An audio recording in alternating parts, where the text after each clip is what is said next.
Dirtmouth by Stephen Graham Jones. First you need to know that my children, Zoe and Keithan, the only memory of their mother they ever had a chance at, it was through that television movie. You've seen it, haven't you?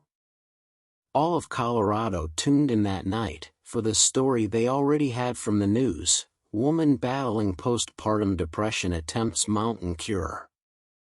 It's a tragedy any way you look at it. A success as well, yes, a triumph of the human will, all that clickbait, but, for us, more than a year ago already, a tragedy.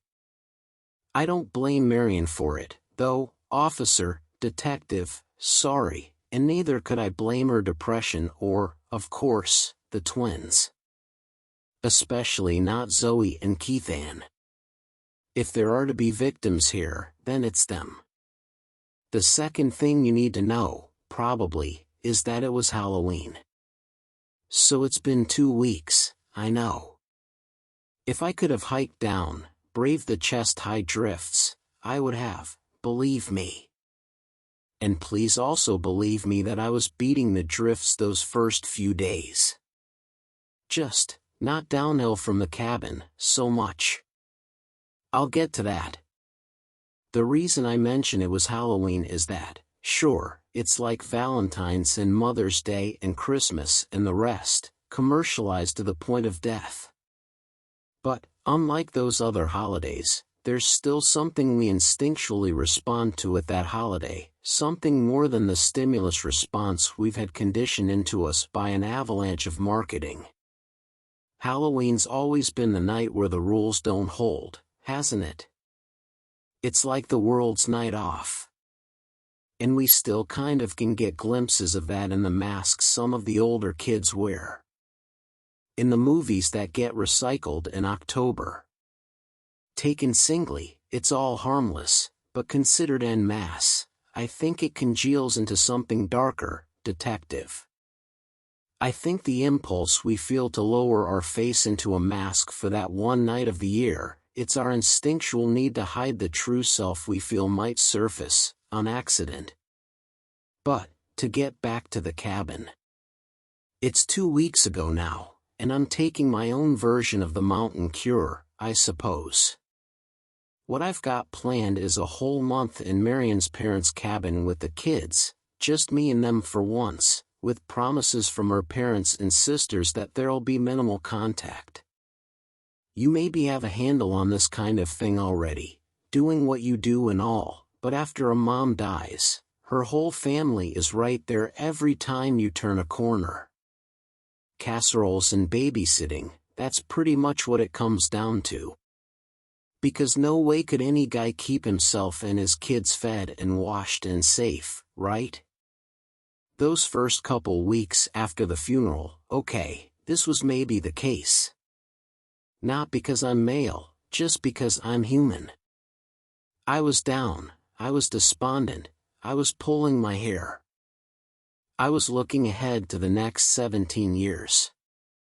I was seeing Zoe and Keithan walking the stage of their graduation, me out in the crowd carrying Marion's framed portrait or something. I know, realistically I'd probably be remarried by then, but, too, I think it's kind of natural to key on the most painful image we can conjure and then just stare at it until there's nothing else in the world. But, I finally managed to tear my eyes away from that, to take it a day at a time like all the books and sites and groups say, and, now, 2 weeks ago, I'd made the announcement to Marion's sisters and to her parents that I wanted some alone time with the kids. To get to know them again. To start over. The keys to the cabin were already hanging by our fridge.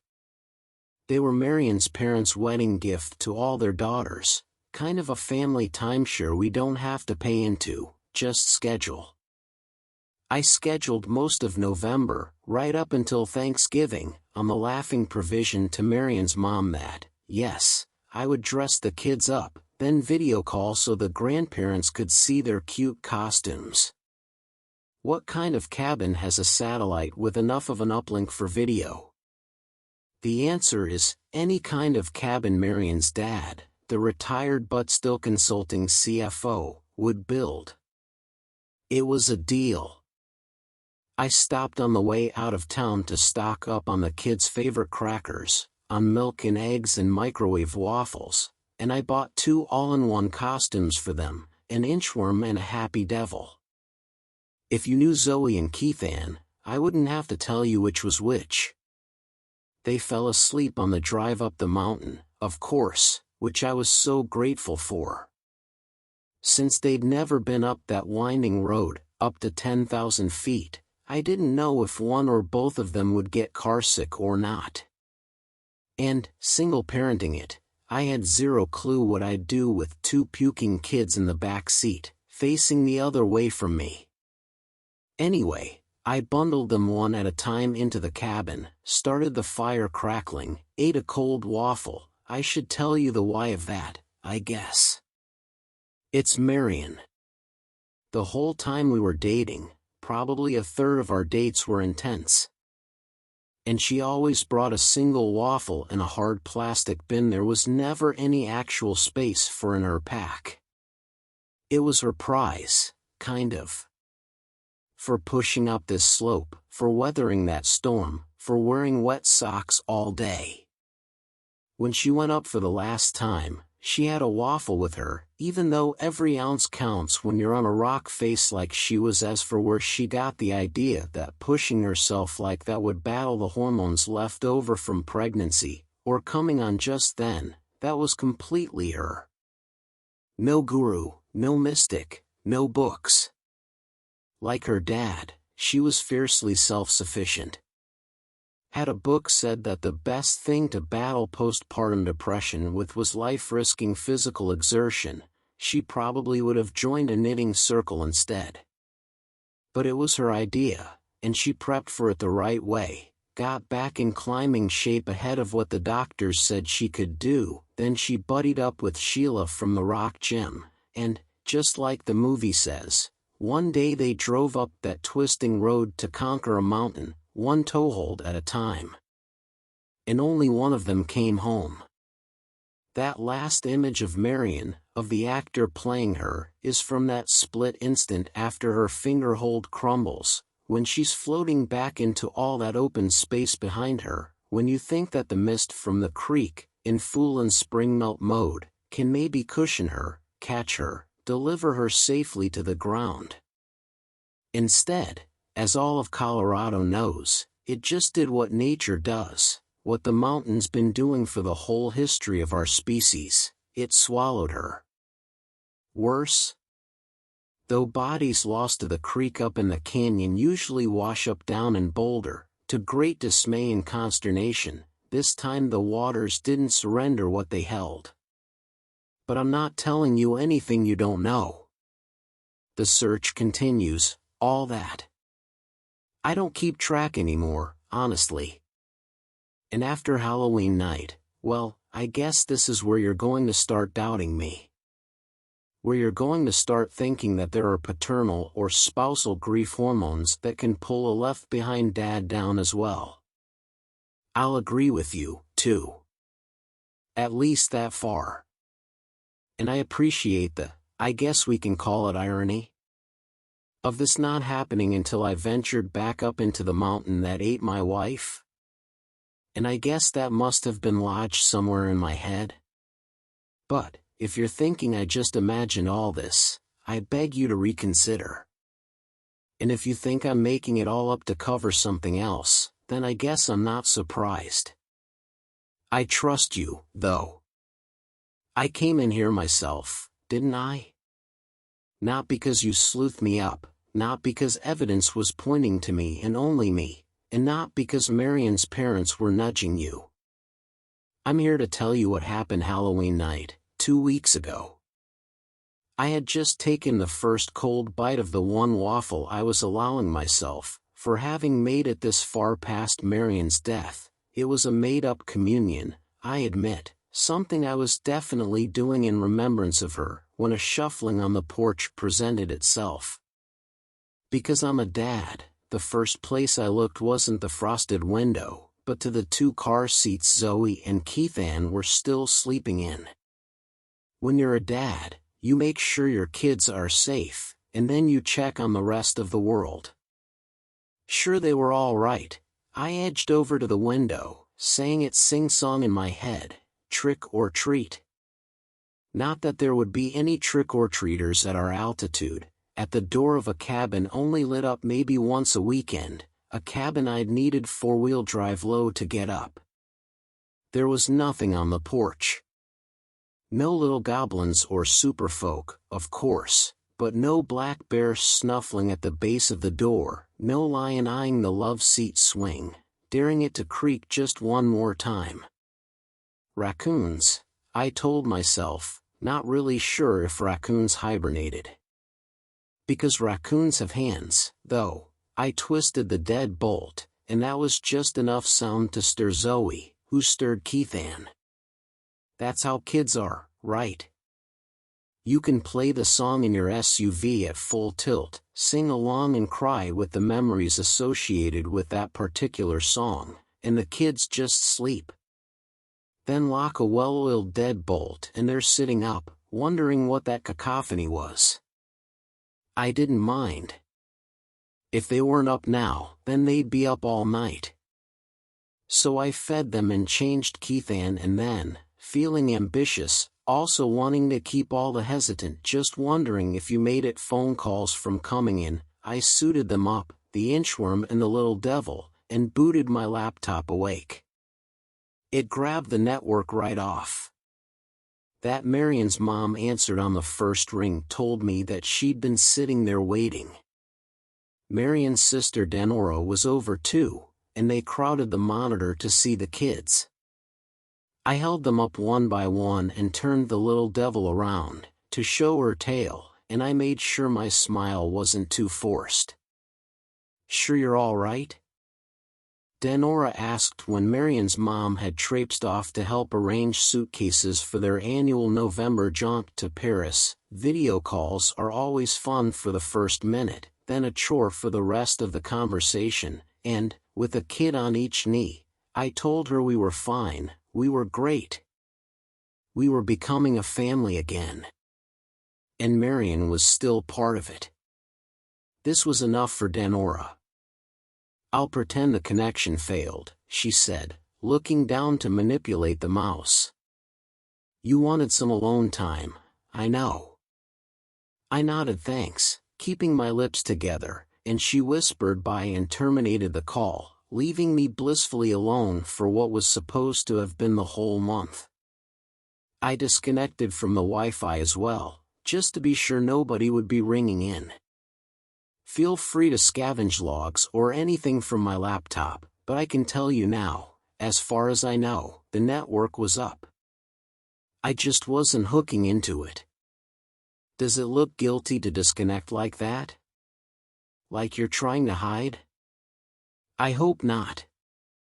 I hadn't even considered that. But I'm telling you now, anyway, so you can believe me. So, because it was Halloween, I let the inchworm and the little devil keep their costumes on, not that they really understood, and I took my usual inventory of the food and alcohol left behind by whichever sister had stayed here last, and then there were the 3 back-to-back viewings of that cartoon that zones them out, that I always promise myself I'm not going to use, and then came the crying that means they're tired again. 30 minutes after that, it was Snoozeville, like always. Because we'd never considered it, there was no bassinet or crib up here. And definitely not 2 of each. My solution was to tuck Zoe and Keithan back into their car seats, and strap them in for good measure.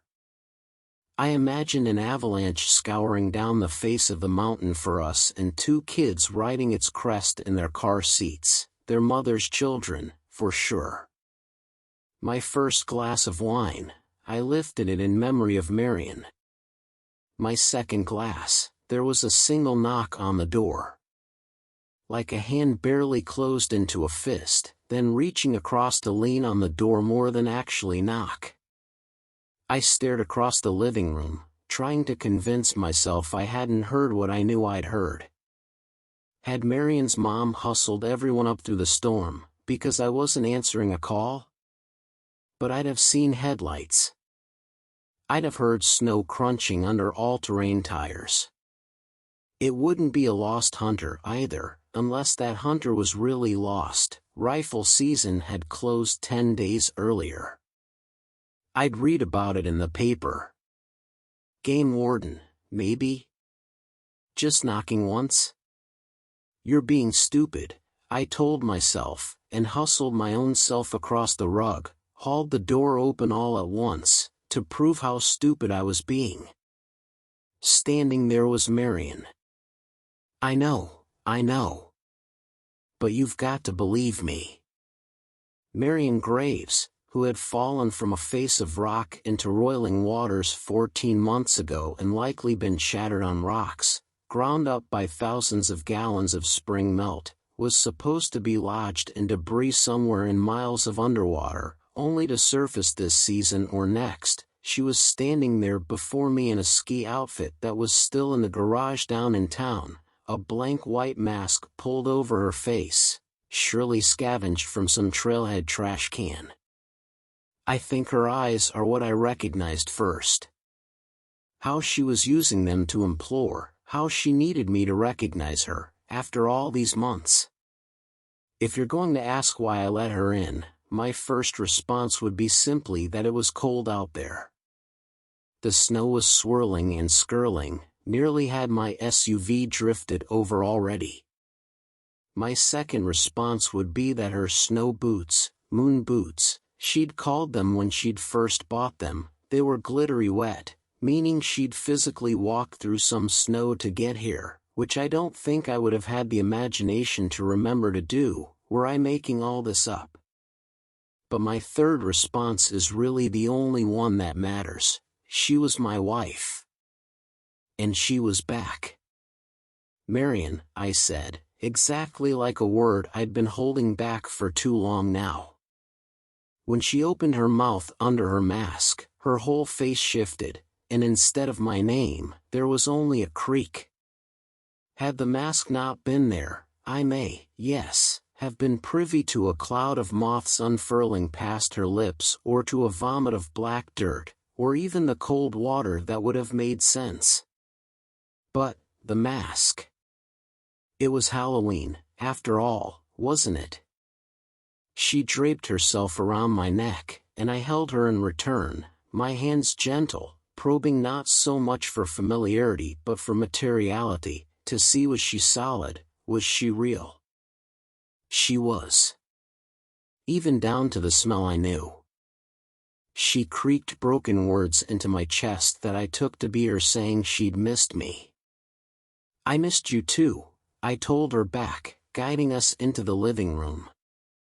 What I was already spinning in my head was the explanation for this, the one the mask was queuing up, that it was Halloween, when things can happen, when borders can be stepped across. That this high on the mountain, nobody would be watching, so what harm could this one trespass do, really? That even the kids were sleeping, meaning I could just be making this all up, right? Dreaming it real. Except then, in a flurry of what I guess I would just call joy, Marion was off my neck, was leaned over the kids. When a drop of melted snow descended from her blank white mask to Zoe's cheek, Zoe squirmed away from it. This was really happening. Where have you been? I asked. We all thought, I didn't finish, couldn't, and she couldn't answer anyway. How do you explain death to someone who hasn't been there, right? The vocabulary surely doesn't exist, and to have that description in my head, anyway, it would surely turn malignant, send its dark tendrils through the rest of what I called my life, and it would then pull me down, or across. Somewhere else. I'm thankful to her for sparing me that. Or, of course, it could be that she just wasn't listening to me. She hadn't seen her two little darlings for more than a year, after all. They're walking, I told her, and when she turned to show me she'd registered this, I saw the impossible bulge under her ski jacket. At first I couldn't process what I was seeing, what this bulge meant. And even when I did, it didn't make sense. Either the gases of decay had swelled her midsection up, or she was carrying. She was pregnant. It was the latter. The way I knew was that the sway of her back, it was the same as it had been when she'd been carrying the twins inside her. She saw me see and looked down herself, as if shy. I took her hand, led her to the couch, to sit down by me, but at the last moment she peeled left, sat on the cowhide chair across the coffee table, the one we all knew was her dad's. Are you going to be able to do this every year?" I asked. Already I was looking to the future, imagining it into place. I would reserve the cabin for every Halloween. Marion wouldn't age under that mask, in that already outdated ski suit, but I would. She'd get to see the children grow into versions of her, into some version of me. More important, they'd come to know her. One day of the year, it isn't much. But it's so much more than no days at all. She didn't answer me. Her hands were clutching one another between her knees. It suggested a demureness I wouldn't have ascribed to the Marion I'd always known. Not that she was ever vulgar or anything, but she had always been insistently bold, sometimes even reckless. Thus the plunge off the rock face, right? But I have to think it was that same boldness that was giving her nerve now, for this return. Is that part of it, then? I said, nodding down to her stomach in what I hoped wasn't a rude way. She was watching my eyes. Was this a confirmation of sorts? You can't talk about it, can you?" I said for her. That's one of the rules. Her not looking down meant yes. I have no doubt that's what she was saying. I leaned forward, staring into her face, nodding with the pieces coming together in my head. Of the two of us, I'd always been the believer, in Bigfoot, in aliens, in ghosts, in whatever the next thing was, so long as it was really and truly out there, while she'd always been the contrarian, the skeptic, the one who claimed that my insistence upon all this, it was just the religious impulse rising in an avowed atheist, that, deep down, I needed to believe in something. In life, I'd always resisted this, didn't want to be that shallow, that transparent. After her fall, though, I'd started to wonder. Or, no, what I'd been doing, it was kind of making true everything she'd ever suspected of me, so as to preserve her. To preserve a Marion I could believe in, one who was always right, who was persistently smarter than her stupid husband. If she'd have been around and somehow outside this scene, this living room, she'd have said I was just finding a different object for my need to believe, her. All the belief I'd been storing up, that I'd been too timid to use, as it might look like bargaining for her return, I could spend it now, here. And I probably would have jumped on that bandwagon as well. When you've lost your wife, you jump on any wagon you think might take you somewhere else, because you know where you are, it pretty much sucks. In the living room with her now, though, when she was definitely throwing a blurry shadow in the firelight, when the snow was definitely melting off her onto the hardwood floor, when she was definitely blinking regularly behind that mask, I could believe in the old way again, the way I knew. She was a ghost, an apparition, a vision-given form, a memory made solid. She was returning not so much to tie up loose ends. If that was why people came back as ghosts, then the world would be bursting with ghosts, but because she wanted to see us one more time. Only, there were conditions. It makes sense there would be. It's what you tell your kids when they're old enough to go to the park by themselves, right? Okay, I'll let you go this one time, but only if you're back before dark, only if you stay out of the trees, only if you leave if you see the same car drive by twice, and on and on. It's how you preserve the world. One of the conditions Marion was having to work under, here, it was that she couldn't impart any new information to me, she couldn't speak at all. Probably something about balance. If there was X much on this side and Y much on the other side, then her saying why to me, it would throw existence out of whack. I understand, I said to her. At which point, in a way only a husband would recognize, she lightly touched her pregnant belly. I'm so glad you're here, I said to her, instead of a response to what she just so obviously told me, that I wasn't to mention her pregnancy. This was the Marion I knew. She was someone who would dare a mountain, only 2 months after giving birth. That's the kind of woman who will nod yes to whatever conditions are necessary in order to return, see her family again. But what only her husband would cue into, it's a certain glitter in her eyes. That she's now getting away with something. That something? It was in her belly, I knew. She wasn't pregnant when she died, of course, so that she was now. It meant either that there was sex on the other side and she'd been having it with someone, which begged the question why come back to show that to her husband, or it meant that this pregnancy, it wasn't what it seemed, which made more sense. I can't imagine biology and reproduction have the same mechanisms on the other side.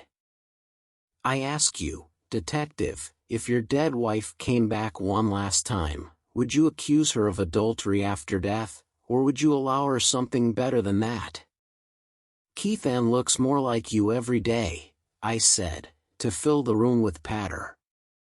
Who knew what other conditions applied here? Were there invisible forces massed at the window, listening in? Could the fire itself be a conduit? But of course those were just bad guesses, constrained by my own lack of imagination. More likely, if there were any active eavesdropping, then it was in some manner I couldn't even conceive. As it should be. Meaning, we should behave ourselves. Not that Marion ever cared about proper behavior. Here, after my mentioning Keithan, she forced a croak that held 2 distinct syllables. The 2 of Zoe's name, I was certain. What Marion was telling me, it was that Zoe was resembling me more and more every day, bless her.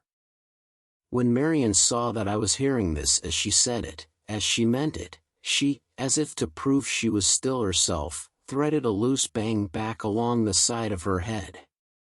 This had been one of the mannerisms she was always chiding herself for, as it smeared hair oil onto her fingers, which she would then transfer to her face the next time she touched it without thinking.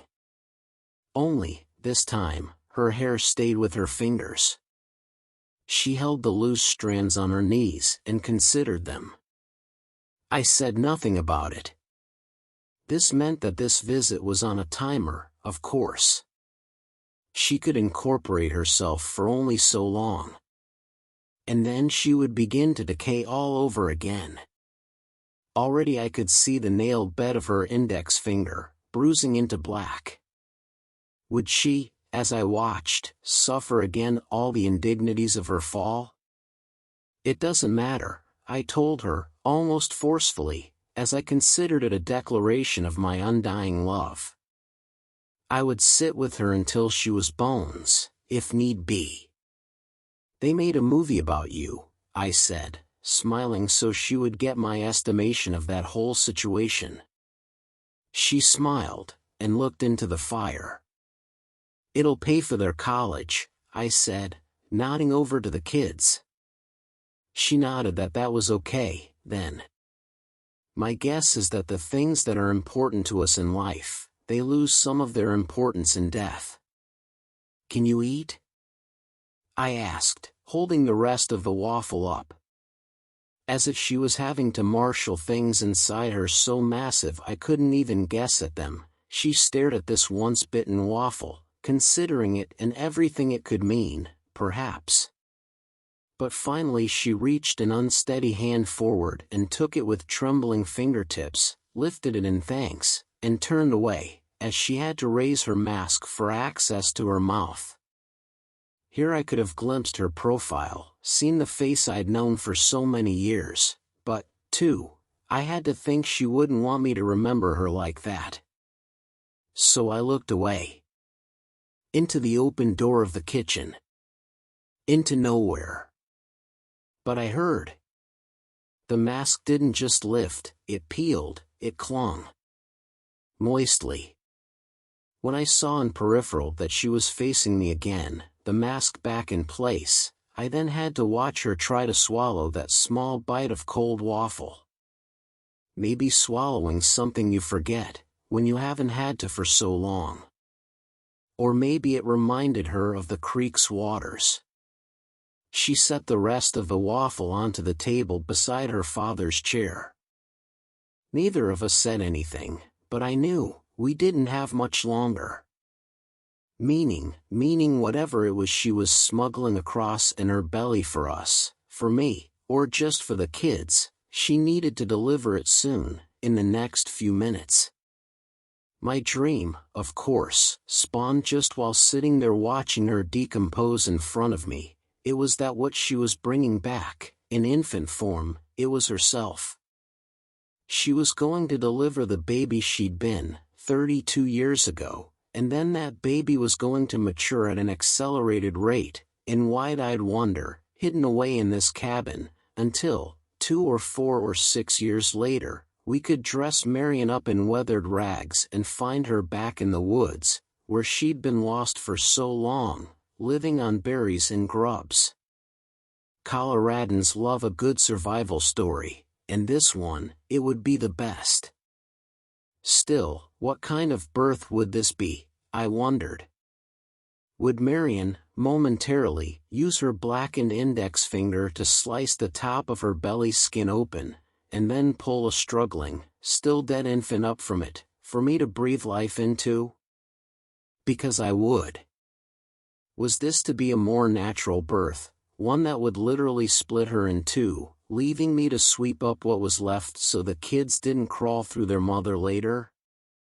And, if so, would I be the one to bite through the umbilical cord, and perhaps hold it to the navel of either Zoe or Keithann, siphoning a breath or two of their life, for their mothers? Because I might.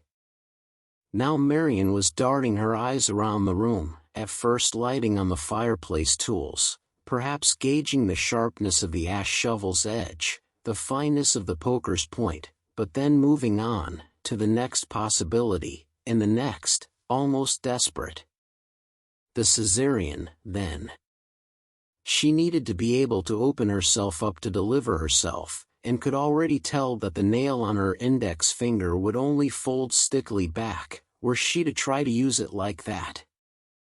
Just, I told her, and rose, not wanting to leave her for an instant, since each moment was one moment more with her, but knowing she needed an actual knife, too.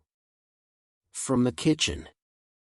Crossing past her, I let my fingertips brush the skin of her forearm.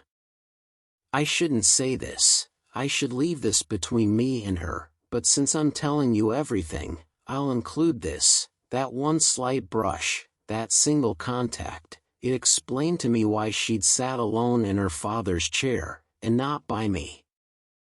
Her skin tore like the most delicate tissue, and underneath was the dark wet soil and undulating, shiny worm shapes I'd expected to spill from her mouth the first time her lips parted. I pretended not to have seen. I pretended this was nothing. It was Marion, worms and all. I would take her any way she presented herself. Any husband would.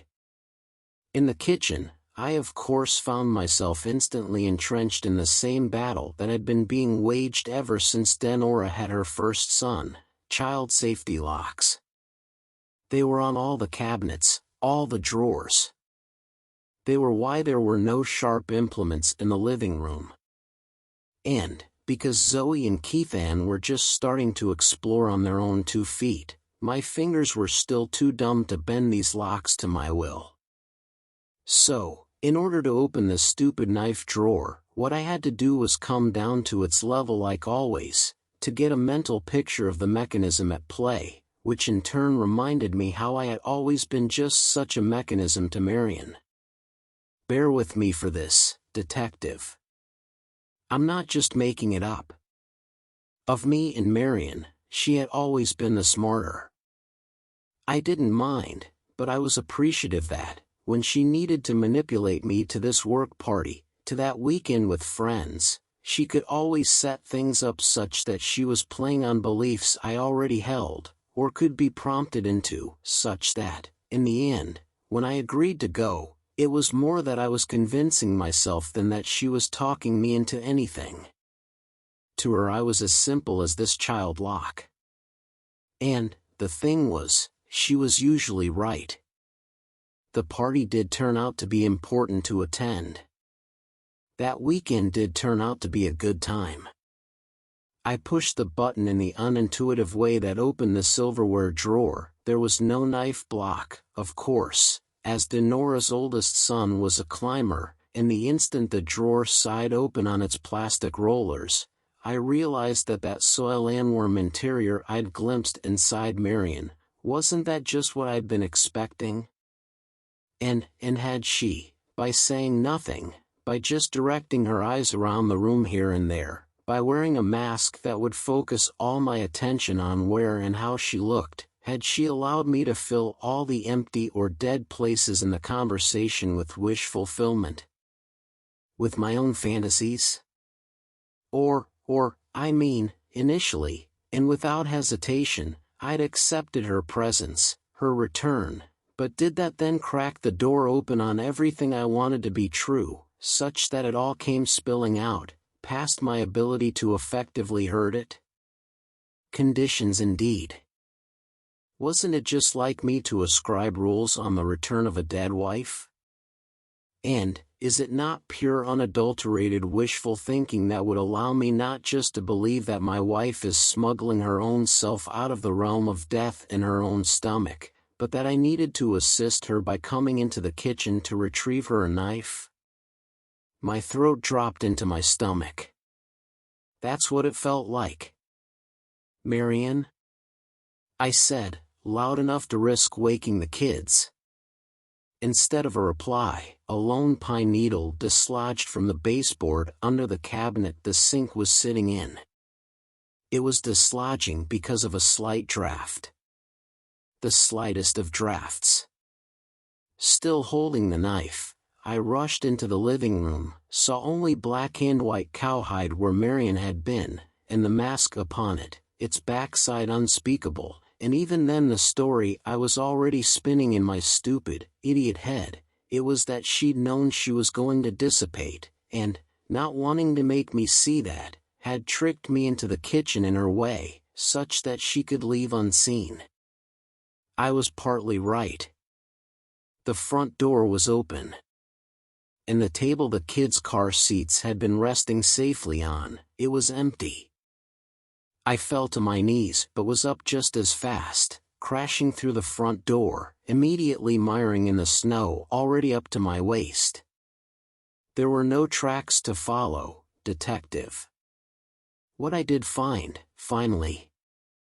In the bank of snow on the north side of the porch, where it had crested against the railing, there was a hole of sorts. A burrow. A tunnel. The 2 car seats were there, because they would have been too awkward in such a confined space. Because mothers, they like to hold their babies close to them. The way I knew she'd taken them into that snowbank was that a mound of wormy soil had sheared off when she forced herself in. It was crumbled, of course, but it was the same as I'd seen wriggling inside her forearm, just under the tissue-thin skin. Go up there, detective, you'll find a pile of dirt on the porch, I promise. That's how you'll know for sure. That and that waffle. In short, here's what happened. If this fits better on your form there, my wife Marion, a new mother, she died 14 months ago, and then this Halloween, she came back not for me, but for her children. As for where she took them, that's got to be the next question. That's the only question. From summer hikes around that cabin, guided hikes, I should say, the guide being a woman who had grown up spending her summers there, I can tell you with assurance that there are fissures in the rock for miles around that cabin. What you'll think, what I can see you're already thinking, it's that any one of those fissures, they could hold a small body long enough for it to disappear. Not even a year, right, the bones still being so soft? You're wrong, detective. You want the version of the story where the father succumbs to the same cycle of grief the mother did, so goes to the mountain for his cure, and, when he can't find it, he forces it, he makes an offering on that most holy of nights, to try to conjure his wife up from the rocks. Better you should think I slathered my own 2 children in strawberry jelly and left them just past the porch for the raccoons to find, and gnaw into. Better you should think that I watched. As for what Marion's family will think when they all get back from Paris, that's a foregone conclusion. I did it. As evidence, they'll probably offer that it had always been Marion who was paranoid about accidentally leaving the kids in the car after arriving at the bank or the grocery store. Or, in this case, the cabin. Granted, for 14 months, I hadn't had to be the one to keep track of who was where, car-wise. And, for the few months before that, Marion had been on the job. But what kind of father would I be? Would I not, at some point in a snowy night, get off email at last and spy the shopping bag on the counter, an inchworm and a little devil peeking out of their cardboard there? I never logged into email from the cabin, that's the thing. Check the logs. If I did anything, it was use Marion's father's precious bandwidth to watch through her movie one last time and pause it at exactly that moment she falls back into space. She's looking right at me, I can tell. She's telling me that the kids, what she's telling me, what I know, it's that Zoe and Keithan, they're all right now. They're with their mother. She died hanging onto one side of a rock face. She now lives on the other. And, on one night when the membrane was more permeable than it is all the other nights of the year, she crawled back for her babies. You'll never find Zoe. You'll never find Keithan. I'm sorry, this doesn't make your job any easier, but it's true. I can see you're already drawing your own conclusions, too. That's fine, really. I understand. In your shoes, in your uniform, I might too, right? We're rational people here. But, what I want you to do here, officer, detective, I'm sorry. It was a long trudge through the snow. What I want you to do mainly here, it's hold on to your position for as many years as you can.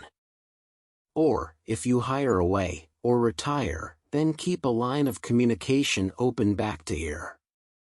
Why? Before too many years have passed, I'm pretty sure reports are going to start trickling down the mountain, see? Reports of a large blind grub moving through the shale. Reports of a squat red demon watching from an abutment, its eyes bored with humankind. There will even be, at some point, word of a woman with matted hair and hollow eyes, running barefoot through the trees alongside a mountain biker. And then you'll know, detective. That will be the sequel to the television movie, only, you'll be the only one piecing it all together, as I'll be long gone by then, dispatched by the law, eaten by the media, driven into hiding, suicided in a closet with a twice-bitten waffle that should have proved everything, it doesn't matter. What will matter? It's that woman running through the trees, her eyes locked with this mountain biker's. What she's saying, it's not stay away, this is my mountain. What she's saying, it's wait until October. Come back this way when there's snow on the ground, and I can pull you close, my long fingers to the base of your skull, my dry lips covering yours, so my dirt mouth can vomit across into yours, and it's like that we never really die. My wife should have washed up on a creek bank this spring, and the spring before that, too. Ask yourself why she hasn't, sir. See what you believe. The end.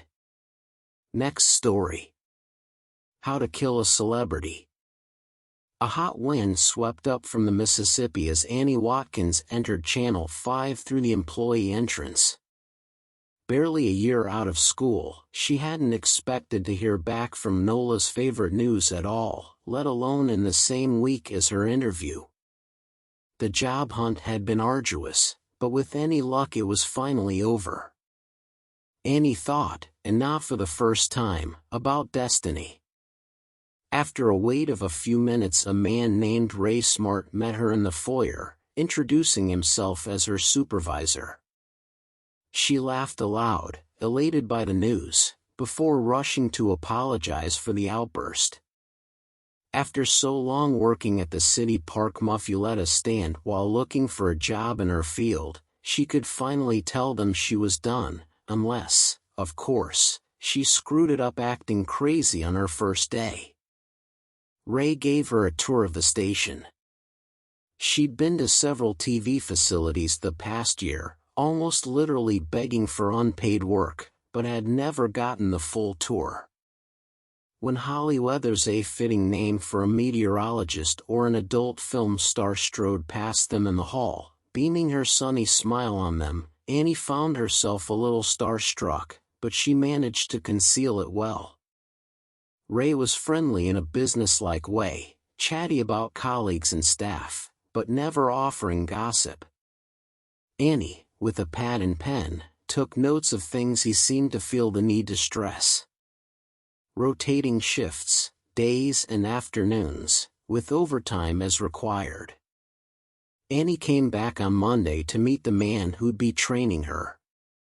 Scrawny, hunched over, wearing prescription sunglasses, a Rush 2112 t-shirt and cargo shorts with gray tube socks pulled up to his virtually hairless shins, the man reminded her of a grimy 80s record producer. His brown hair was thick and wild, skin like tallowed leather and teeth so clean and straight they could only be dentures. "I'm Bert Ellis," he said, offering a scrawny hand with 2 long fingernails. Annie took it, zapping him with static. She pulled back, shaking out her hand in pain and embarrassment. "Sorry," she told Bert, who stared, mouth agape, in something like horror. "Must be the carpet." Bert's dentures clacked shut, and he gave her a measured look. "Must have been," he agreed. He didn't appear to be pleased to have her beside him in the cramped editing suite, but he did as Ray asked, showing her the ropes in a mechanical, droning way as they recut a digitized version of the rod-sorrowing obituary Bert had edited on 2-inch quadruplex videotape in 1975. Annie was too young to remember The Twilight Zone, but she recognized the theme song. She found Bert's tobacco smell unpleasant, and his stolen half-smiling glances were vaguely disconcerting, but she learned a fair bit, and made copious notes.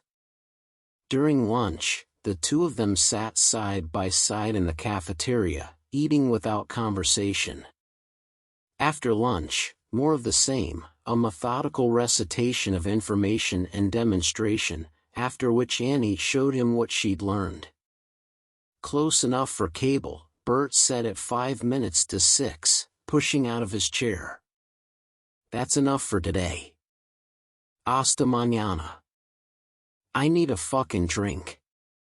The following day, Annie returned to work to discover Bert Ellis had retired. You're on your own, Ray told her. But I'm not ready. Bert told me you have a gift. He said, what was it he said? Was it practice makes perfect? You'll do fine. It's just standbys. The telephone rang. Ray gave it a look of annoyance. Let's touch base at the end of the week, huh? Wait a minute, sir. What are the door closed behind him? Standbys, she finished with a resigned sigh. Standbys, Kyra NG told her over lunch. Obituaries of famous people. Say the Queen dies, or, I dunno, Steven Tyler. You need an edited package for a live hit. You've seen them. The more famous the celebrity, the more unstable, the older or sicker they are, we've got their life stories on hand, ready to tweak the second the news of their deaths comes down the wire.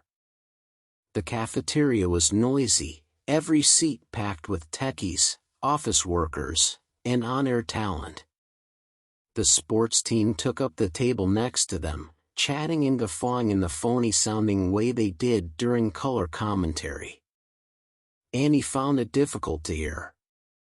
That's pretty morbid, don't you think? She asked, leaning in close, taking the opportunity to spear a crouton from her colleague's Caesar salad. Kyra raised her eyebrows by way of reaction while she chewed and swallowed. Morbid? She sipped from her water bottle. Welcome to 24-hour news. Annie and Kyra, who worked in the edit suite across the narrow hall, had made fast friends. A little older, a little more cynical, a few too many animal sweaters in her wardrobe, Kyra edited hard news pieces, terrorism, murders, arson, gang violence. As for Bert, he had edited the standbys for as long as Kyra could remember, and she'd been at Channel 5 for 12 years. The word was he had started in the telecine days, when they shot programs on film and transferred them to tape for air. It was weird that he retired like that, she said. He must have had his foot halfway out the door, just waiting for you to get here. Annie nodded. Maybe.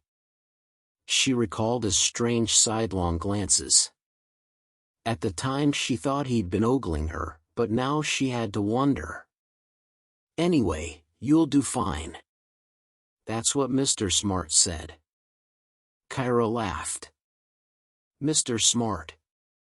She shook her head. It's Ray, hon, just Ray. After lunch, Annie sat in Bert's old editing suite considering it as her own would jinx it. She felt and waited for an assignment. The whole day long, no one had entered the room after Ray had left her with Bert.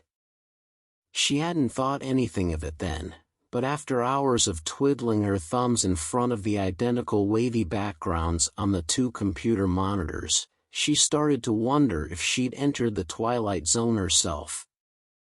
Peering across the hall, she waited until Kyra looked up from her work and caught her eye. What's wrong? Should I be doing something? It feels like I should be doing something. From down the hall a deep male voice Annie recognized as one of the Live at 5 news anchors shouted, Kyra, how's that ISIS piece coming? Kyra threw an annoyed look at the wall. Keep your pants on, Phil. She turned back to Annie, looking frazzled. When they need you, they'll let you know. But what do I do until then? Kyra provided a brief look of sympathy. You've got the internet, don't you? Annie faced the Mac's desktop, found the browser icon. Aha! Well, there's a whole World Wide Web there just waiting to be discovered, Kyra told her, and swiveled her chair back toward her desk. Annie stared at the icon a moment, then clicked it. The browser opened. She watched the cursor blink in the search bar. She hadn't signed on for this. She craved action. She wanted hard deadlines. She wanted Phil McCready yelling at her for the ISIS piece. Sitting all day facing two monitors each with empty edit windows, they were paying her for this? At 6 p.m., after what seemed like endless hours surfing the internet, Annie grabbed her purse and stood up from the desk. Close enough for cable, she muttered to herself, and stepped into the hall. See you tomorrow, Kyra. Kyra looked up, still frazzled despite having handed off her piece. You bet. Annie made a weak attempt at a smile. Have a good night. Kyra saluted her, and returned to the screens. It was a week before Annie's first original standby obituary. The second day on her own, a young blonde production assistant with hipster glasses and a wallet chain told her to update a few older standbys: a hip-hop artist with a notoriously dangerous lifestyle, an actor with a degenerative disease, a famously inflammatory politician facing a handful of death threats. Then, nothing. Several days, staring at the monitors. On the fourth day, she brought in some home videos to practice cutting. Her father having passed 2 years prior, she thought she'd put together a little tribute to him for her parents' anniversary this year. Not sure if such a thing would be appropriate, she'd asked for her aunt's blessing before proceeding. It was difficult for her to watch, at first. Eventually, she grew accustomed to seeing her father's face again, the way his bright smile rose all the way to his eyes, the way he often swept a hand across the top of his head, as if brushing away non-existent dandruff from his close-cropped hair, how he'd sweep Annie and her mother up in giant hugs and twirl them from the kitchen, passing under the creaky banister, to the front room. Orville Watkins had been a defense attorney before taking up the gavel, though his closest friends had been calling him judge since grade school. He'd been a good father, had called Annie from the office when putting in extra hours, and when he finally attained the chair he'd been born to fill, he'd spent long evenings in the backyard, tooling in the garden while the sun sank over the lake. She'd bring out a tall glass of bitter iced tea, the way he liked it, and he would beam his big smile up at her. All the while, all those years, an invisible noose had dangled over his head, poised for the right moment to tighten. At noon, with a good amount of footage digitized and some clips dragged in a rough edit on the timeline, Annie broke for lunch. How did Bert deal with so much boredom? She wondered, slinking off alone to the cafeteria. With Kyra on days off, she had no one to sit with. Other people in her department were pleasant enough but seemed to be too busy or too into their own cliques to offer much more than a nod and smile. This seat taken? Startled, Annie looked up to see the creepy old camera operator from Live at 5, though she'd already identified him by the aura of cheap scotch. He stuffed an apple in his mouth like a cooked pig as he sat, setting his cafeteria tray down on the table. She thought his name was Walt or Wilt, though it didn't matter. She wasn't so desperate for company as to consider making conversation with a career alcoholic. Bert asked how you're doing, he said, crunching the apple between words. She wasn't sure if he was talking to her or the news anchor across from them, but the newscaster, a term Annie always liked, as if they created the news through magic dressed in a pinstriped suit, didn't look up from the sports pages. Excuse me? Bert Ellis, Walt. It was Walt, she remembered, Walt Brenner said. The guy whose shoes you filled. Oh. Some people thought Bert had come into money, but it didn't look to Annie like the guy had ever seen real money in his life. He'd retired early, apparently. No golden handshake, just a reduced pension. And no one knew why. Never did occur to you why they let you jump the book to get that position, did it? Jump the book? Whole assload of union members looking for editing gigs, he said by way of explaining, not to mention freeloaders, I mean freelancers. Excuse me, and they give the job to you, fresh out of college. He crunched his apple, breathing loudly through his nose. You couldn't give that job away, sugar. Then here you come, fresh-faced and innocent, ready to take on the whole goddamn world. He swallowed just as noisily as he breathed. Bert knew right away, you were the one. Annie sipped her vegetable cocktail, playing nonchalant. What does that mean, the one? He would have felt a whole lot better if it had gone to someone who deserved it, you know? Really deserved it. Like that little twerp who does cheerin'. I'd love to smack that kid in the chops. Walt gnawed off a chunk of apple, looking off while he chewed, likely imagining how the scene would play out. I don't want you to blame Bert in this, okay? He didn't choose you any more than he was chosen. Just bad luck, I guess. Some of that Nolan's juju. But he asked me to tell you, the burden is yours now. And practice makes perfect. He set the apple core down, already beginning to go brown. I'm real sorry this had to happen to you, kiddo. That's me saying that part, not him. The last bite of chocolate croissant stuck in her throat and wouldn't go down. She took a big gulp of juice, swallowing hard to dislodge it. Sorry for what? She tried not to gasp for breath. There's nothing to be sorry about. I love my job. Walt Brenner gave her a look, his tired gray eyes jittery. Suit yourself. He shrugged up his skinny shoulders and slid his tray away from her, moving himself to the next seat. A half-hour later, Annie returned from the tape library with an armload of yellow Betacam boxes. Not sure what she was hunting for, Annie came across a movie she hadn't seen since she was a kid, which started her on a hunt for more of Eddie Bing's comedies, talk show appearances, and stand-up specials. She made herself stop at the 7 tapes she could carry without mishap, hoping to find more footage in the digital archives. Kyra stopped what she was doing to give Annie a funny look. Anyone come by while I was gone? Just some tumbleweed. Kyra smirked. Looks like you got your work cut out for you. Annie shuffled the tapes awkwardly. Yup.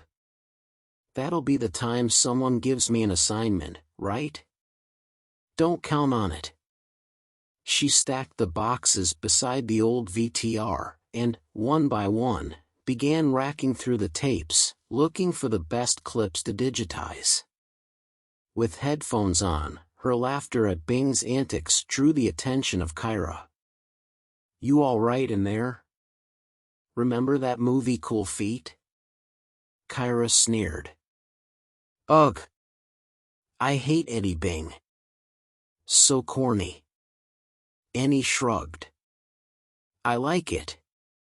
She caught Bing hamming it up as he tried to remove his foot from a toilet, and laughed a little quieter, self-conscious.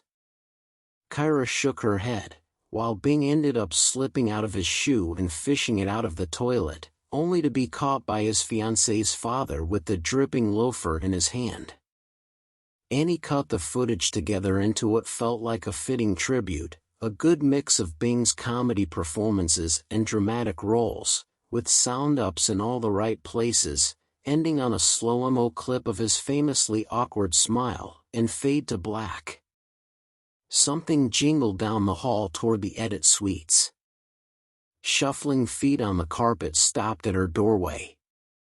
The PA's wallet chain jingled once more, then quieted as she stopped in the doorway. We need a new standby, ASAP. Annie rose in her chair, brightening. It took her a moment to realize a more respectful expression was required. This was, after all, someone's life. Who is it?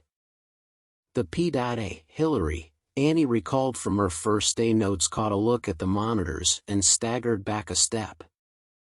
God! She gave Annie a look of horror. How did you? Annie followed her wide-eyed gaze. What? It isn't. It's Eddie Bing. Hillary shook her head in incredulity. Behind her, Kyra peered out of her suite with concern. Suicide, they think. Dead in a hotel room, that's all I know. She tore her eyes off the screens to look at Annie again. How did you know? Annie felt accused. Me? I didn't know. It's just a coincidence. The PA took another step out of the room, shaking her head. I'll get a reporter, for the voiceover. She backed away until the doorway was empty. Her jingle shuffle disappeared back down the hall. Kyra remained in the door to her own suite, eyeing her queerly. Annie? You okay? Yeah. Annie was shaken by the coincidence. At least she hoped that was all it was. She felt like she'd stepped on a live wire plugged directly into the macabre machinery of the universe. Yeah, she said. Just a little weirded out, that's all. No doubt. Kyra was clearly a little freaked herself. Let's get a drink tonight, huh? Just you and me. Annie nodded, turning back to Bing in the dual monitors. Looking at it now, she recognized how haunted it appeared. Unlike her father's, the smile never reached Bing's eyes. I think that would be good. They sat at the bar, drinking 2 sweet Sazeracs, watching KBNO's sister 24-hour news channel. Annie's ponytail had come undone, sticking out from the purple elastic like frayed wires. Beside her perspiring old-fashioned glass, she'd ground a small pile of peanuts into the scuffed, dark wood. She plucked another nut from the bowl, cracked it open, and smashed its insides under her glass. Eddie Bing's death occurred 2 weeks before the theater premiere of his latest comedy special. A dramatic series had just been greenlit with him in the lead role. He'd been reuniting with his ex-wife, and communicating with his estranged children again. All signs pointed toward a renaissance in Bing's career, in his life, until suicide. Kyra shook her head at the big screen TV over the bar. No one could have predicted that. Just a whole lot of bad luck, Annie.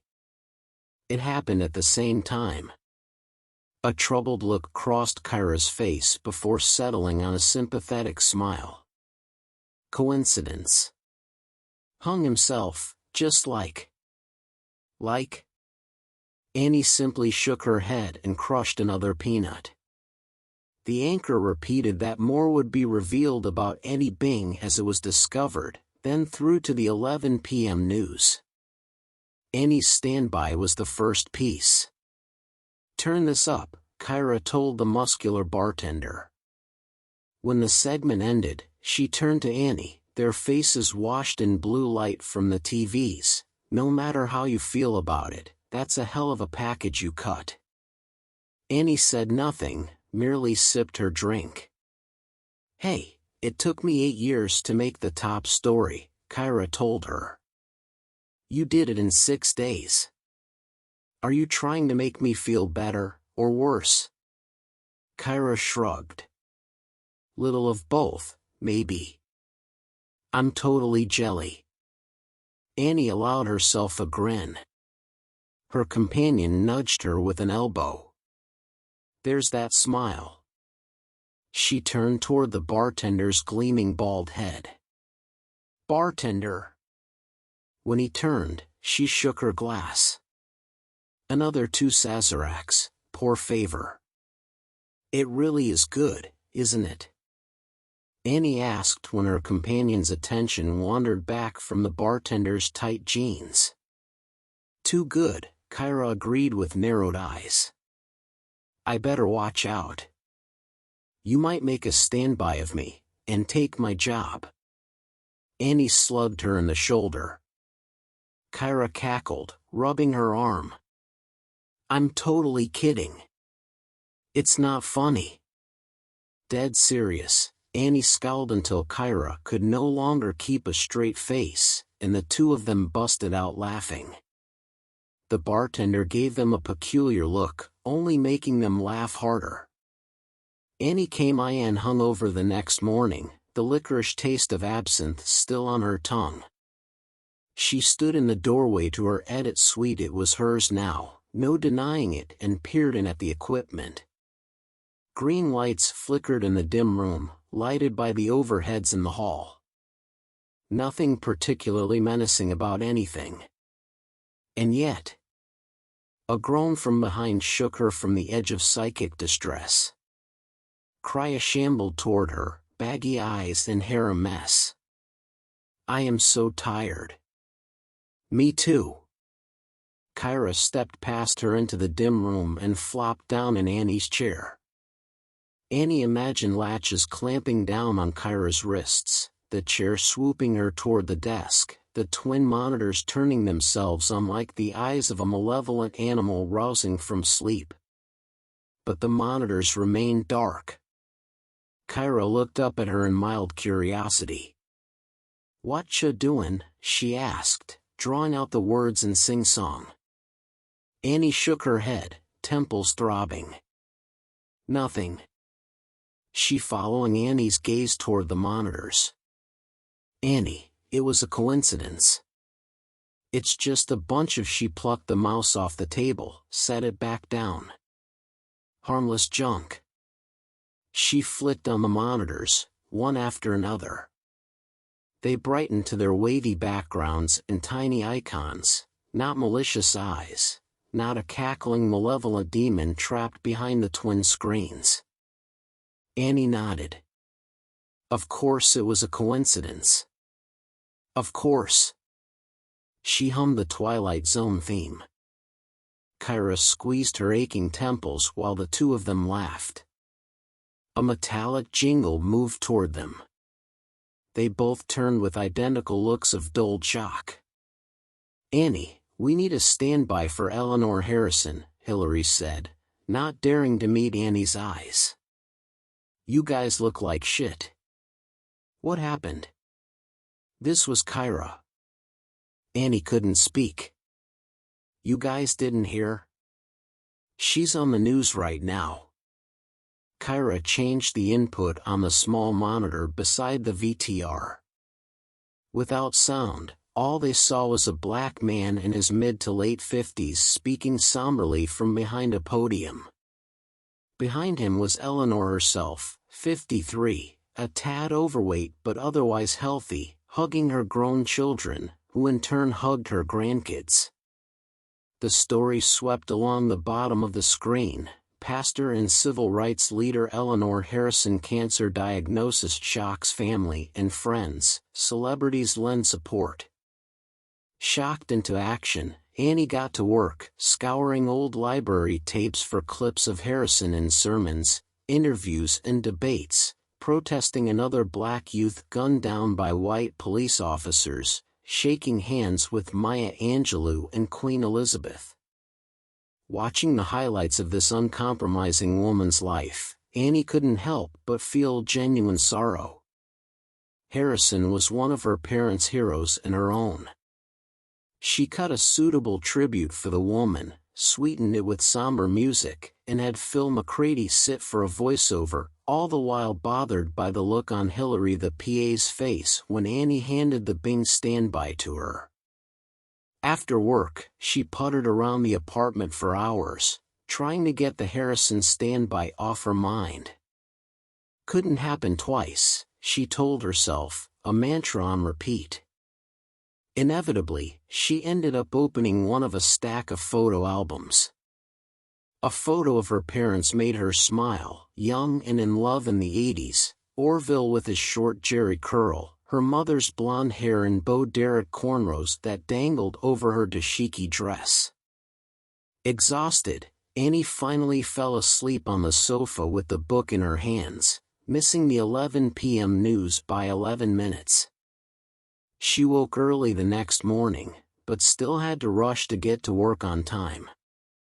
Driving in dense traffic with the news on and a cool breeze coming from the open windows, the words "Eleanor Harrison was found dead" shocked her so badly she stepped on the brakes in the middle of the road.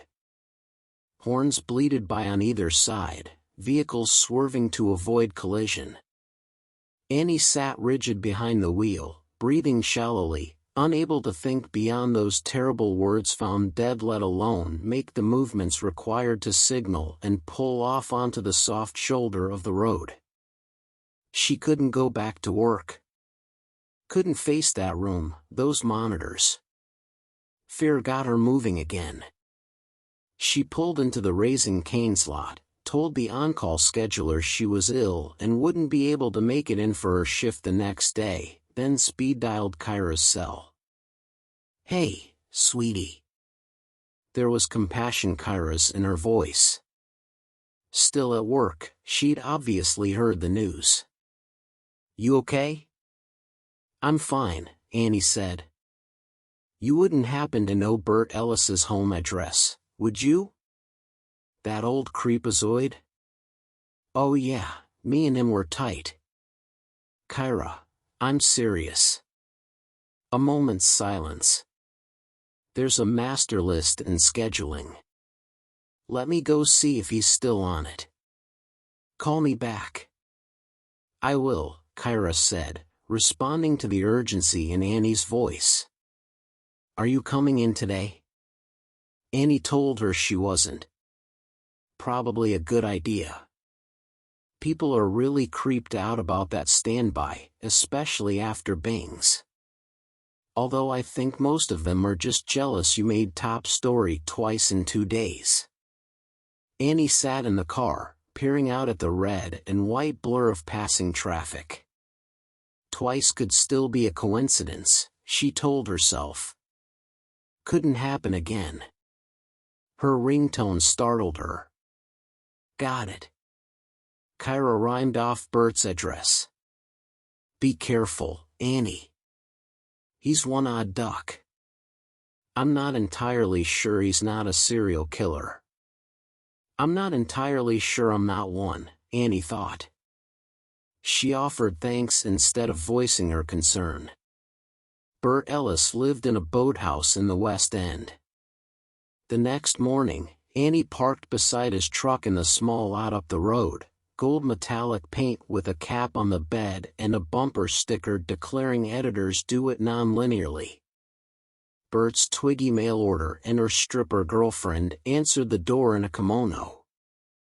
She shouted into the dim house in a thick Eastern European accent as if the couple lived in a multi-story house rather than what was essentially a double-wide trailer on the water, then lit a cigarette and slinked away inside, but not before shooting Annie a scathing look. Bert came to the door in a grimy robe he was still tying over boxer shorts and scrawny, hairless legs, blinking rapidly before putting on his prescription sunglasses. Well, I can't say I'm surprised to see you, except for maybe that it took you so long to show up. Dishes clanged in the sink inside, deliberately loud. Bert peered toward the kitchenette. Annie couldn't see from where she stood, but she could imagine his girlfriend or wife doing the dishes in a fit of jealousy. Guess we should probably take this outside. Let me get some pants on. A few minutes later they sat down at a picnic bench in Breakwater Park, overlooking Lake Pontchartrain. The dark scudding clouds from earlier had moved off toward the east without rain. In hurricane season, the city would surely have felt their wrath.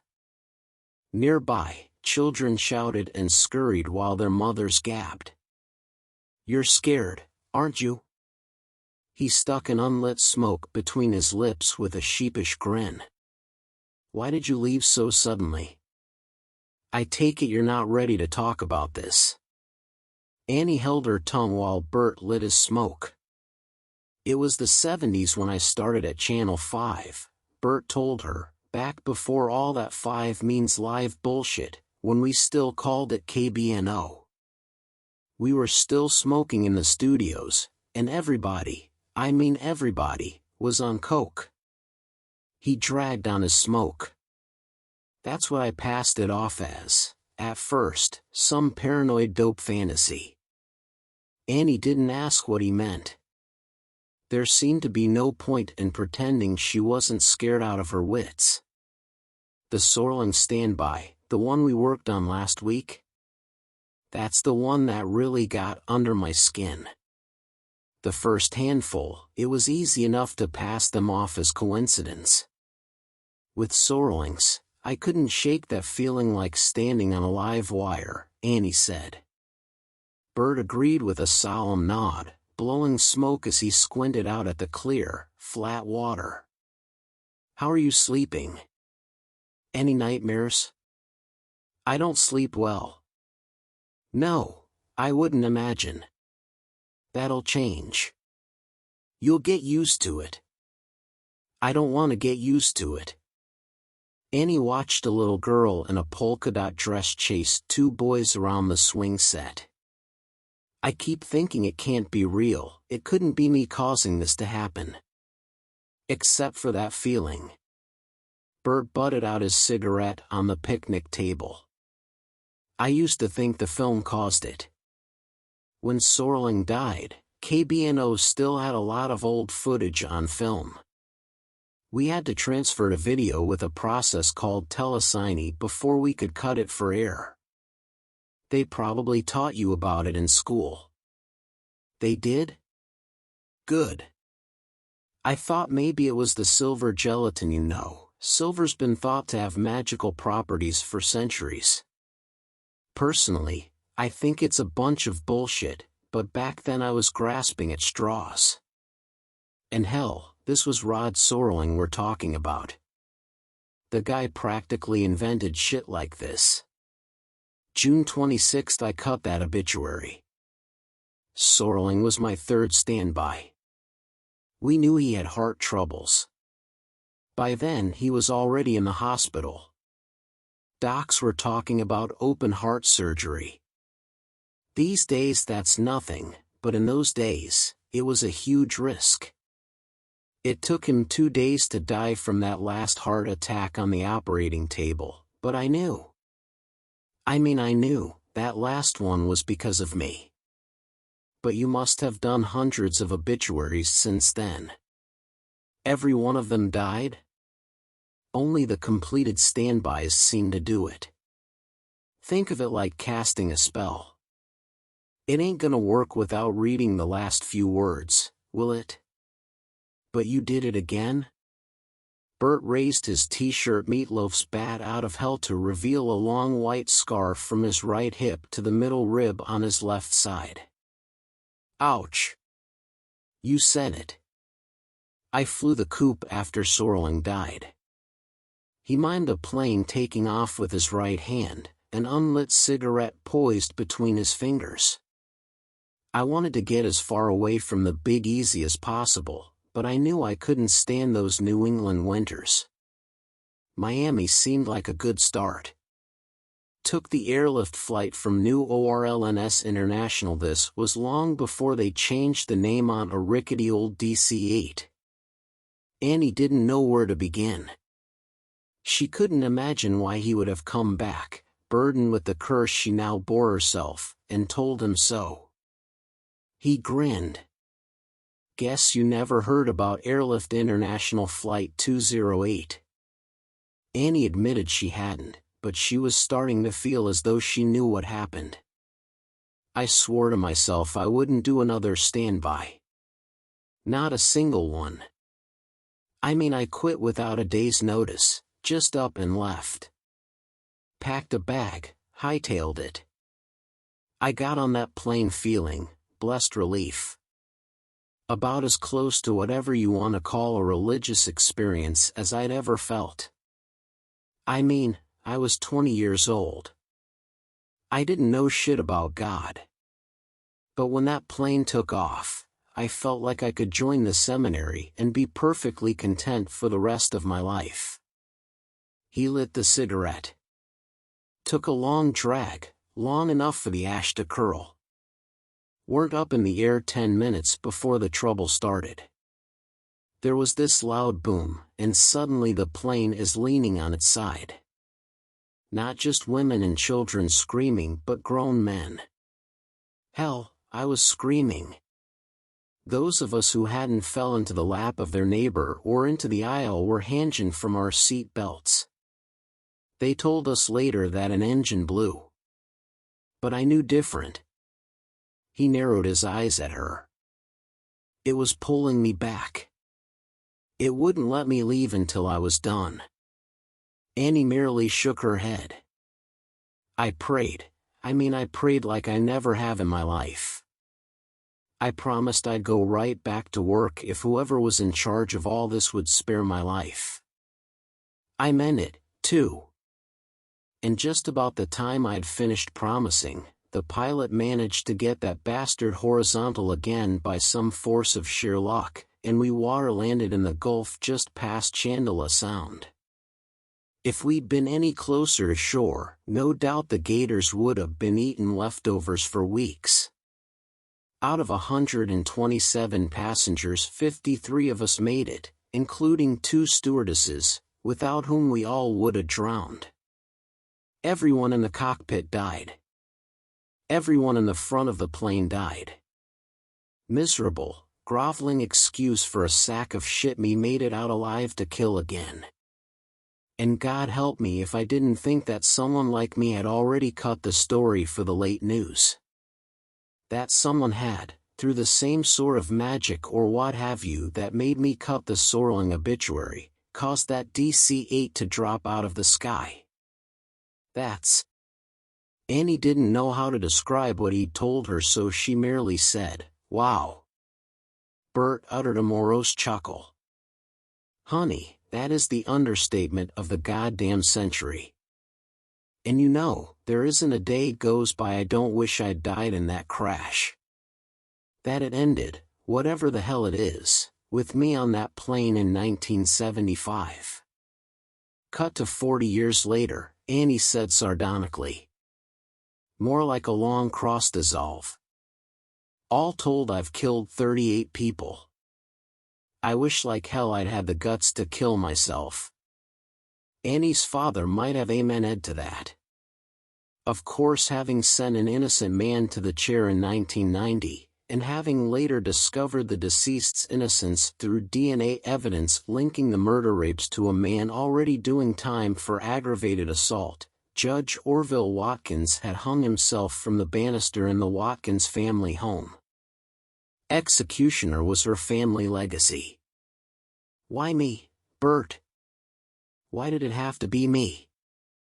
It's a dirty job, but someone's gotta do it. He favored her with a dour smile, crushing another smelly butt on the table. I wish I knew. I'm sorry, but I didn't choose you any more than I was chosen. That's what Walt said. I think there's more to it than that. Bert shifted uncomfortably, wiping away bits of cut grass that had blown up onto the table. It wasn't a choice, you gotta understand that. You ever see someone for the first time and swear you've met before? It's like that.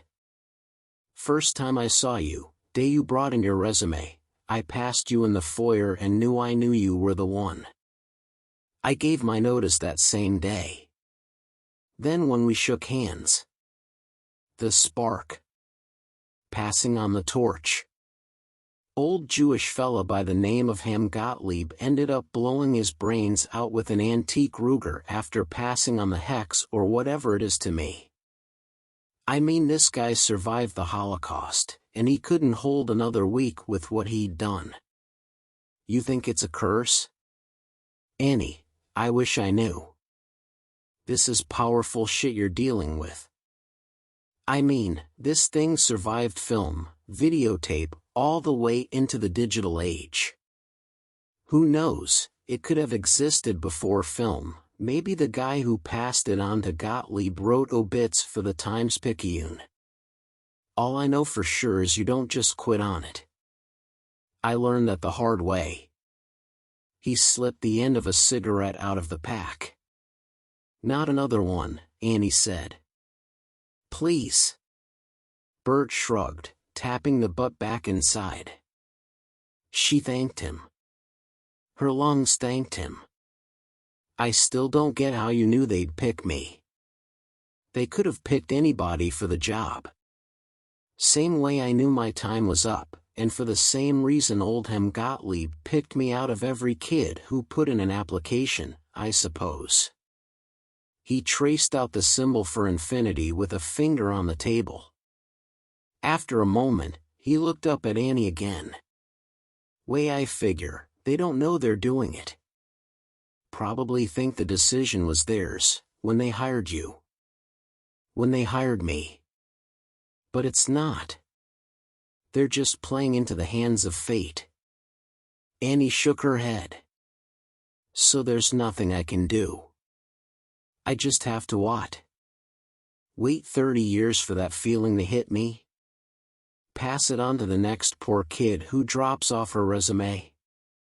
I honestly don't know. Bert smoothed his mustache. I feel for you, kid, sincerely, I do. But, and this might sound insensitive, but have you considered keeping the balance? Like what? Yoga? Fucking meditation? Bert snickered. Hell no. I mean, you make a standby for someone who might actually deserve it. Maybe get some serial killer's death penalty put on the fast track. He shrugged. Make some scumbag scam artist like Madoff get his just desserts. She thought of her father's gray face. The noose. The creak of the banister. Annie had been the first one home that night. If Lydia Watkins hadn't stopped for groceries on the way from work, she might have spared her daughter a lifetime of questions, of nightmares. I couldn't do that, she said. Her voice weak. Play God like that. Aren't you already? I mean, I don't know if you noticed, but it seems to me like God's been on extended sick leave, don't it, sugar? Don't call me that. All you old-timers call me sweetie and sugar, and it drives me up the fucking wall. Annie, it is. Bert grinned sarcastically, holding up his hands in mock surrender. Wouldn't want to upset you. You might wind up making a standby for me. That's not fucking funny. And I wouldn't. I can't. I can't do it again. Not ever. Suit yourself, Bert said. Sooner or later fate or destiny or whatever it is makes you and me and Gottlieb do what we've done is gonna force your hand. All I know is, when I hated my job, my life, I did everything I could to make it as painless as possible. He plucked the twisted butts off the table, and pushed himself up with a groan, both from himself and the aging wood. I wish you all the best, Annie Watkins. Sincerely, I do. But if I spend any longer out here shooting the breeze with you, the wife'll be fixin' to bob at my ass.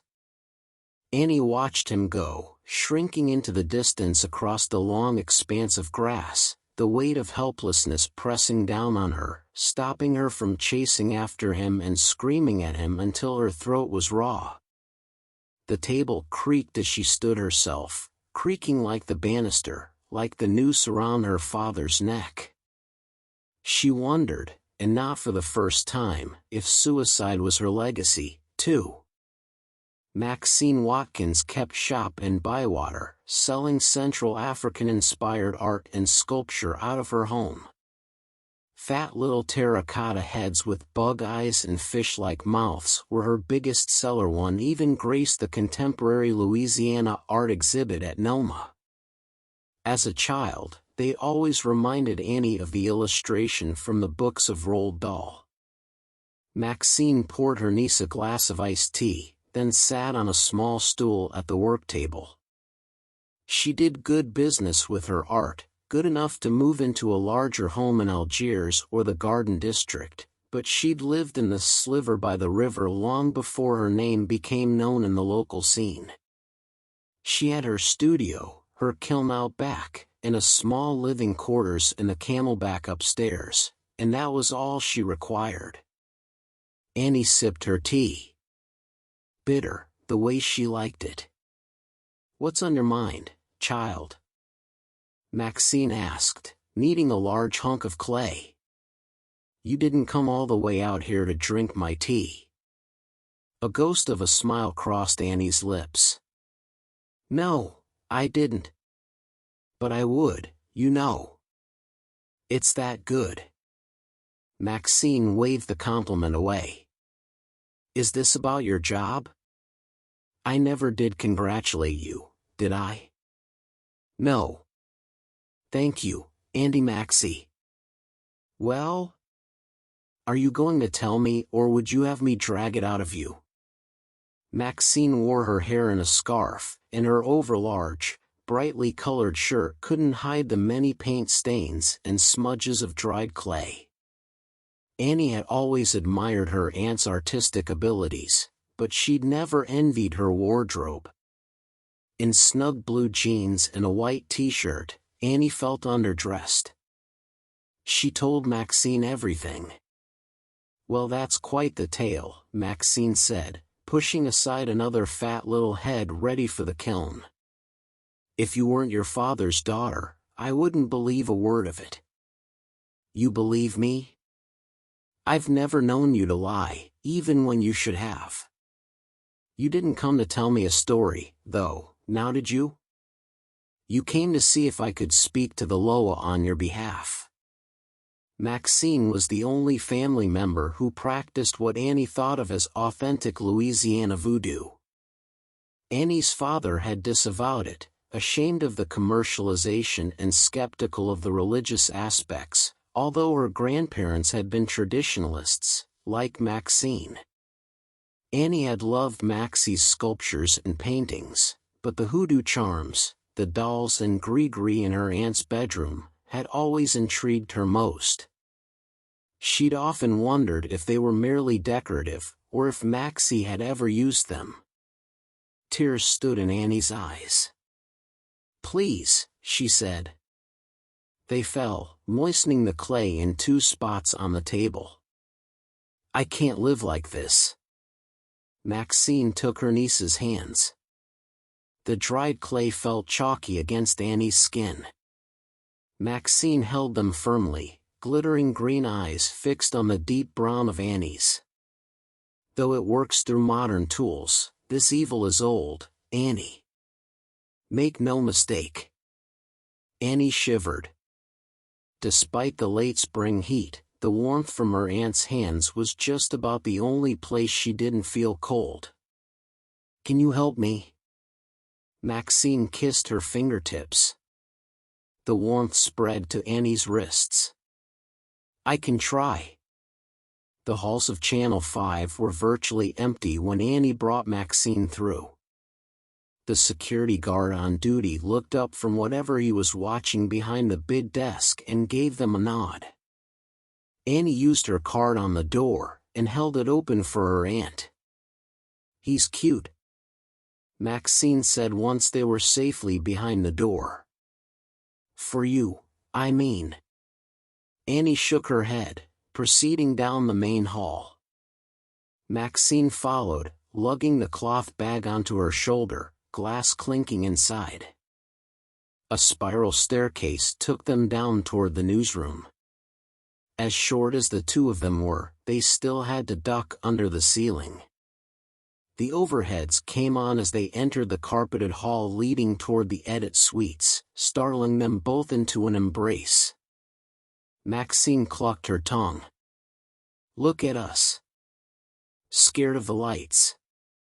They chuckled nervously and let go of each other. Annie continued to her suite, flicking on the light before entering.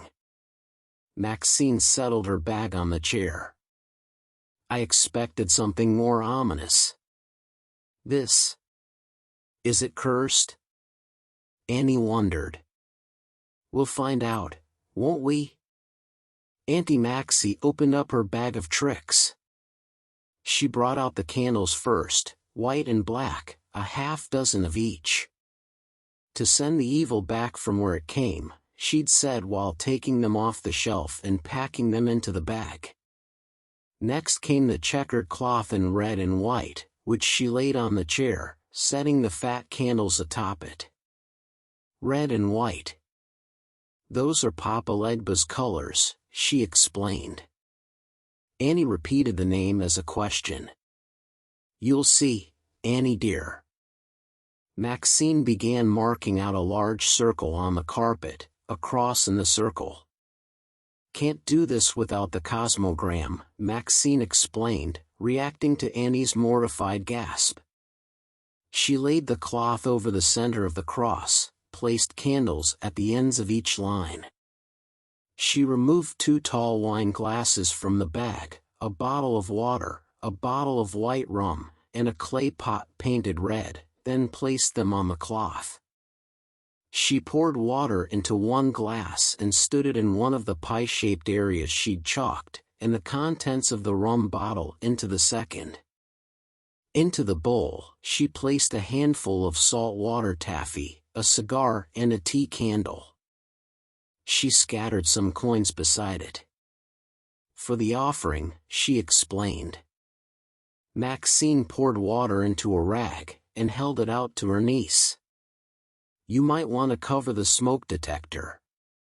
Annie did so, wrapping it with the dampened fabric.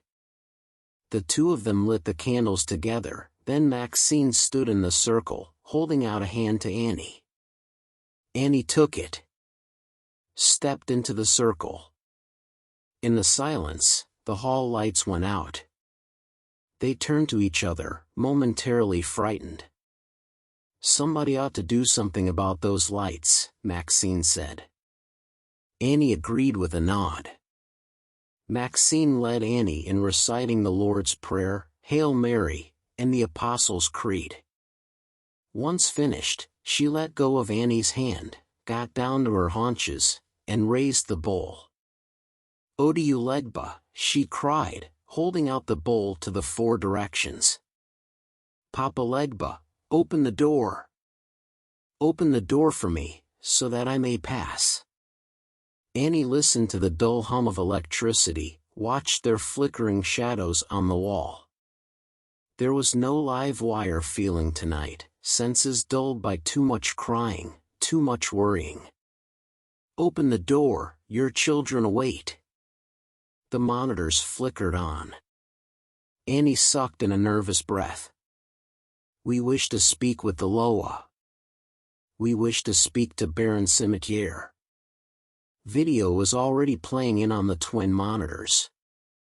Watkins Family Home Movies. The 2 women shared an anxious look. That wasn't you, was it? Maxine asked, an edge of fear in her voice. Annie merely shook her head. Something about the videos troubled her. Something was different, but she couldn't put her finger on what it was. The hall lights buzzed on. Both women turned, expecting the Baron's dark figure to enter the room. Suddenly it hit her, Orville and Lydia Watkins weren't present in the video. All the time she'd spent cutting it, making it just right, and someone had removed all the clips of her parents, leaving only herself and Aunt Maxine. Boots clomped down the hall toward them. Maxine clasped Annie's hands tightly in her own as a tall figure stepped into the doorway, candlelight flickering over the figure's brute features. She recognized him immediately. Not a supernatural presence, but the night security guard, the one Auntie Maxie called cute. You ladies can't be burning candles in here, he said, eyes wide to take in everything. You can't be doing voodoo in here, neither. Hoodoo, Maxine corrected, before apologizing and hurriedly blowing out the candles. Annie joined her, fear still gnawing at her like animals chewing on electrical cables. The videos had played by themselves, for one. For another, they seemed only to feature herself and her aunt. The security guard stood out in the hall while Annie and her aunt gathered everything back up into the bag. "You know, you could get into a lot of trouble bringing alcohol onto the premises," he warned Annie. "We'll keep that in mind," Maxine said for her. "Have a good night." A light rain had slicked the pavement as they made their way to the car. "You felt it in there, didn't you?" Maxine asked. "An evil presence, reaching out from beyond?" "I don't know. Those videos, playing by themselves. Did you make those?" Annie got in behind the wheel. "It was the video for Mom." "I thought you said it was a tribute." "I didn't see your father in them at all." "Didn't see your mother, either, come to think of it." Annie started the car, drove out of the empty lot, her mind still on the videos. She pulled out into oncoming traffic without looking. "Watch out." Annie jerked the wheel, swerving a hair too late to avoid the oncoming car. The sedan clipped the driver's side and Annie's car spun out, skidding over the slick street, leaping over the opposite sidewalk. It struck a tall hydrant head-on. Shattered glass silenced Maxine's rising scream. The airbag exploded in a cloud of talcum, bursting Annie's nose, the pain dulled by the agony in her lower back as the seat belt jerked her backward. Stars flooded her vision. The horn bleated out into the night. She came around a moment or minutes later. No one had come across the accident yet, so she assumed it was the former. The airbag had deflated. Blood smeared over its silver surface, her own blood. The windshield lay in pieces on the crumpled hood. What she at first took for rain pattered on the roof and fell in through the window frame. Even in her semi-conscious state, she understood the collision had popped the hydrant. With immense strain, she turned toward Maxine. Rain fell into her eyes. Her vision blurred, went pink, as she stared at the empty passenger seat. Blinking away blood, it struck her, Auntie Maxie had gone through the windshield. "Please," she thought, as a queasy wave of oblivion washed over her. "I'll do whatever you want, just please, don't let us die." The promise echoed in her ears as her world faded to black. Getting back to health took time. She'd suffered fractured discs, had broken 2 ribs and fractured 2 more. The surgeons had straightened her nose, stitched gashes in her forehead and cheeks. After weeks of healing and physiotherapy, Annie once again sat in front of the editing monitors in her 8x10 cell, a sentence she would serve 40 hours a week until her time came to pass the torch. Ray Smart welcomed her back, told her he'd touch base with her at the end of the week. For the constant pain in her back, he'd brought her an orthopedic chair. Maxine had survived the crash with extensive internal injuries. Blood was drained from her skull, her punctured spleen removed. Due to compound fractures in her left leg, she walked with a cane. Walt Brenner, drunk and speeding toward an overtime shift, had passed away in the second ambulance. Annie eased into her new chair, gazed for a moment down at the indistinct chalk marks left on the carpet between her feet. The pain wasn't so bad with her pills. She'd been taking too many, but the haze was navigable. She settled in behind the monitors, and got back to work. On the streetcar ride to work, she'd read about Congressman Lassiter, a staunch homophobe and segregationist currently suffering from heart troubles. When the PA jingled down the hall, dragging her feet on the carpet, Annie was ready. "How did you?" Hillary began. But of course she knew. They all knew. "Just keeping the balance," Annie said with a morose chuckle, handing it over. Kyra peered over from across the hall, and for a moment, their eyes locked.